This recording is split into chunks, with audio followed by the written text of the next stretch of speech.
কীভাবে নির্ণয় করা যায় লক্ষ্য করি।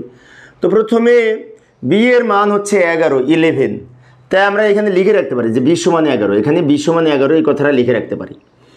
লেখার পরে এখন কি করব, এখন এই বি এর মান যেহেতু 11, তাই আমরা এখানে লিখতে পারি এই 11 বি এর পরিবর্তে লিখতে পারি, এবং 11কে 16 দ্বারা ভিত্তি দ্বারা গুণ করতে হবে, তারপর প্লাস চিহ্ন দিব, 8 লিখব, 8কেও ভিত্তি 16 দ্বারা গুণ করব, অর্থাৎ বি এর মানে 11, 11কে 16 দ্বারা গুণ করব, আবার 8কেও 16 দ্বারা গুণ করব, বেস দ্বারা গুণ করতে হবে এবং মাঝখানে প্লাস দিব। এবার কি করতে হবে, এই দিক থেকে এদিকে পাওয়ার লিখব, এই 16-র উপরে পাওয়ার হিসেবে 0, এখানে 1।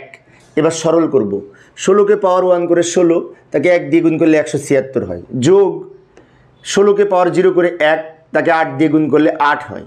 এবার আমরা কি করব, এই দুটো যোগ করে 184 হবে। এখন এই 184 সংখ্যাটি কিন্তু দশমিক সংখ্যা, তাই আমরা এখানে এই ভিত্তি হিসেবে 10 লিখব, কারণ দশমিক